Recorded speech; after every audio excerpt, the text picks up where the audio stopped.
जय श्री राधे कृष्ण। आज हम लोग धेनुकासुर के उद्धार की कथा सुनेंगे।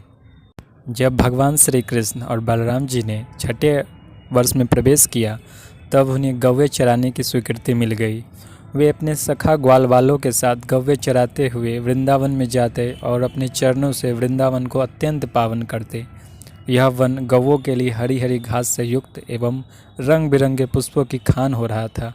आगे आगे गौवे, उनके पीछे पीछे बांसुरी बजाते हुए श्याम सुंदर, तदंतर बलराम और फिर श्री कृष्ण के यश का गान करते हुए ग्वालवाल। इस प्रकार विहार करने के लिए उन्होंने उस वन में प्रवेश किया। उस वन में कहीं तो भौरे बड़ी मधुर गुंजार कर रहे थे, कहीं झुंड के झुंड हरिण चौकड़ी भर रहे थे और कहीं सुंदर सुंदर पक्षी चहक रहे थे। बड़े ही सुंदर सुंदर सरोवर थे जिनका जल महात्माओं के हृदय के समान स्वच्छ और निर्मल था।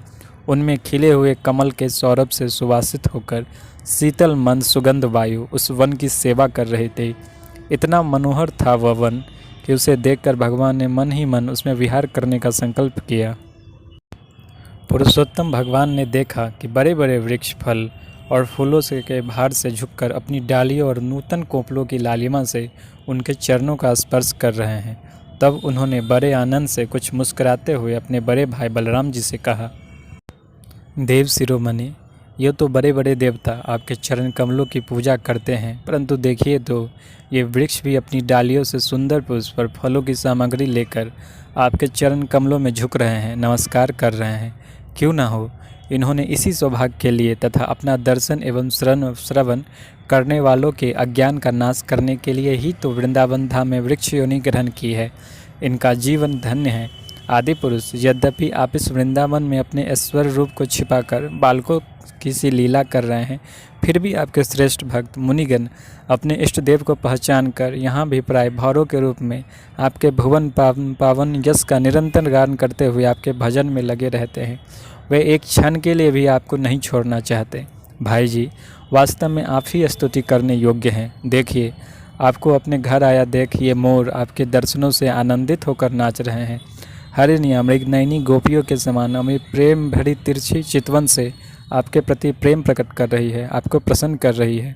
ये कोयले अपनी मधुर कुहू कुहू ध्वनि से आपका कितना सुंदर स्वागत कर रही है। ये वनवासी होने पर भी धन्य है, क्योंकि सत्पुरुषों का स्वभाव ही ऐसा होता है कि वे घर आए अतिथि को अपनी प्रिय से प्रिय वस्तु भेंट कर देते हैं। आज यहाँ की भूमि अपनी हरी हरी घास के साथ आपके चरणों का स्पर्श प्राप्त करके धन्य हो रही है। यहाँ के वृक्ष, लताएं और झाड़ियाँ आपकी उंगलियों का स्पर्श पाकर अपना अहोभाग्य मान रही है। आपकी दया भरी चितवन से नदी, पर्वत, पशु, पक्षी सब कृतार्थ हो रहे हैं और व्रज की गोपियाँ आपके वक्षस्थल का स्पर्श प्राप्त करके, जिसके लिए स्वयं लक्ष्मी जी भी ललायित रहती है, धन्य धन्य हो रही है। इस प्रकार परम सुंदर वृंदावन को देखकर भगवान श्री कृष्ण बहुत ही आनंदित हुए। वे अपने सखा ग्वाल वालों के साथ गोवर्धन की तराई में यमुना तट पर गौवों को चराते हुए अनेक प्रकार की लीलाएं करने लगे। एक और ग्वालवाल भगवान श्री कृष्ण के चरित्रों की मधुर तान छेड़े रहते हैं और तो दूसरी ओर बलराम जी के साथ वनमाला पहने हुए श्री कृष्ण मतवाले भौरों की सुरीली गुनाहट में अपना स्वर मिलाकर मधुर संगीत अलापने लगते हैं। कभी कभी श्री कृष्ण कूजते हुए राजहंसों के साथ स्वयं भी कूजने लगते हैं और कभी नाचते हुए मोरों के साथ स्वयं भी ठुमुक ठुमुक नाचने लगते हैं और ऐसा नाचते हैं कि मयूर को भी उपहासास्पद बना देते हैं। कभी मेघ के समान गंभीर वाणी से दूर गए हुए पशुओं को उनका नाम लेकर बड़े प्रेम से पुकारते हैं। उनके कंठ की मधुर ध्वनि सुनकर गायों और ग्वाल वालों का चित्त भी अपने वश में नहीं रहता। कभी चकोर, क्रौंच, चकवा, भरदुल और मोर आदि पक्षियों किसी बोली बोलते हुए, तो कभी बाघ, सिंह आदि की गर्जना से डरे हुए जीवों के समान स्वयं भी भयभीत किसी लीला करते।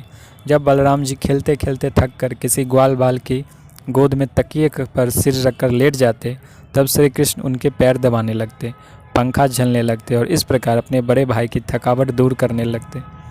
जब ग्वाल बाल नाचते गाने लगते तथा ताल ठोक कर एक दूसरे से कुश्ती लड़ने लगते, तब श्याम और राम दोनों हाथ में हाथ डालकर खड़े हो जाते और हंस कर वाह वाह करते।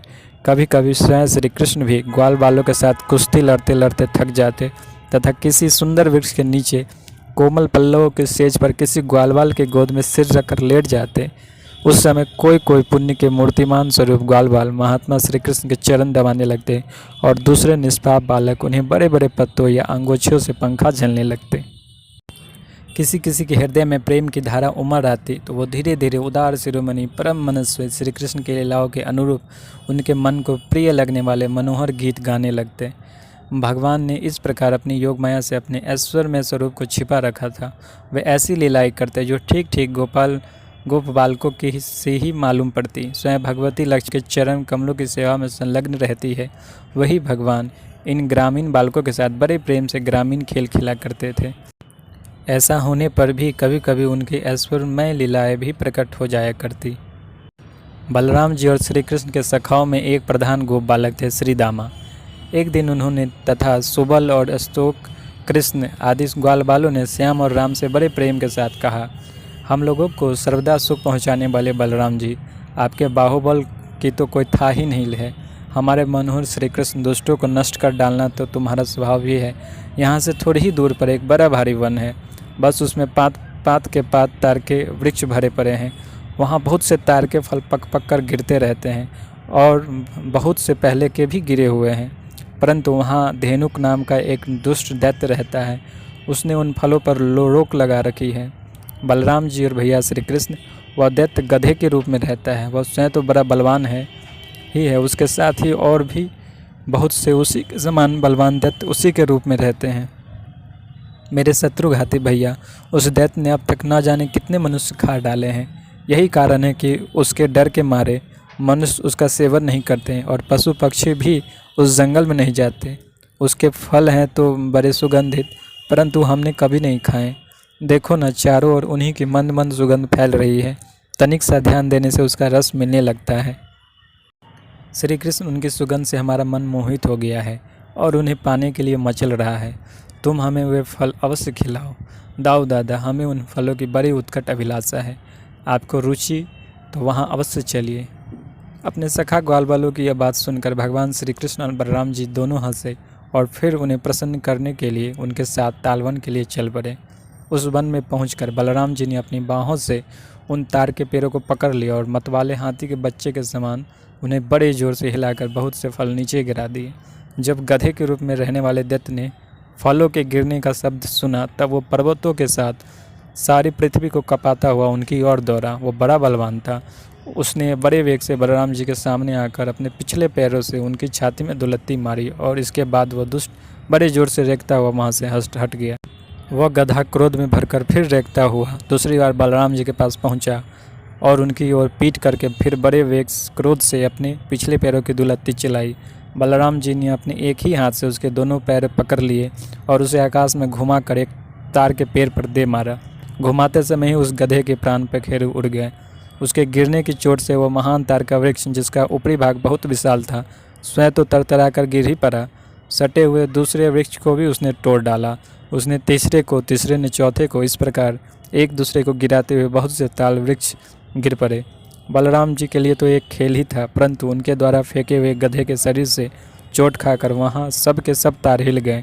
ऐसा जान पड़ा मानो सबको झंझावात ने झकझोर दिया हो। भगवान बलराम स्वयं जगदीश्वर है। उनमें यह सारा संसार ठीक वैसे ही ओतप्रोत है जैसे सूतों में वस्त्र। तब भला उनके लिए कौन सी आश्चर्य की बात है। उस समय धेनुकासुर के भाई बंधु अपने भाई के मारे जाने से क्रोध के मारे आग बबूला हो गए। सब के सब गधे बलराम जी और श्री कृष्ण पर बड़े वेग से टूट पड़े। जराजन उनमें से जो पास आया उसी को बलराम जी और श्री कृष्ण ने खेल ही खेल में अपने पिछले पैर पकड़कर ताल वृक्षों पर दे मारा। उस समय भूमि तार के फलों से पट गई और टूटे हुए वृक्ष तथा दैत्यों के प्राणहीन शरीरों से भर गई। जैसे बादल से आकाश ढक गया हो, उस भूमि की वैसे ही शोभा होने लगी। बलराम जी और श्री कृष्ण की यह मंगलमयी लीला देखकर देवतागण उन पर फूल बरसाने लगे और बाजे बजाकर स्तुति करने लगे। जिस दिन धेनुकासुर मरा, उसी दिन से लोग निडर होकर उस वन के ताल फल खाने लगे तथा पशु भी स्वच्छंदा के साथ घास चरने लगे। इसके बाद कमल दल लोचन भगवान श्री कृष्ण बड़े भाई बलराम जी के साथ व्रज में आए। उस समय उनके साथी ग्वालवाल उनके पीछे पीछे चलते हुए उनकी स्तुति करते जाते थे। क्यों न हो, भगवान की लीलाओं का श्रवण कीर्तन ही सबसे बढ़कर पवित्र जो है। उस समय श्री कृष्ण की घुंघरारी अलकों पर गौवों के खुरों से उड़ उड़ कर धूली पड़ी हुई थी। सिर पर मोर पंख का मुकुट था और बालों में सुंदर सुंदर जंगली पुष्प गुथे हुए थे। उनके नेत्रों में मधुर चितवन और मुख पर मनोहर मुस्कान थी। वे मधुर मधुर मुरली बजा रहे थे और साथी ग्वाल बाल उनकी ललित कीर्ति का गान कर रहे थे। वंशी की ध्वनि सुनकर बहुत सी गोपियाँ एक साथ ही व्रत से बाहर निकल आई। उनकी आंखें न जाने कब से श्री कृष्ण के दर्शन के लिए तरस रही थी। गोपियों ने अपने नेत्र रूप भ्रमरों से भगवान के मुखारबिंद का मकरंद रस पान करके दिन भर के विरह की जलन शांत की और भगवान ने उनकी लाज भरी हंसी तथा विनय से युक्त प्रेम भरी तिरछी चितवन का सत्कार स्वीकार करके व्रज में प्रवेश किया।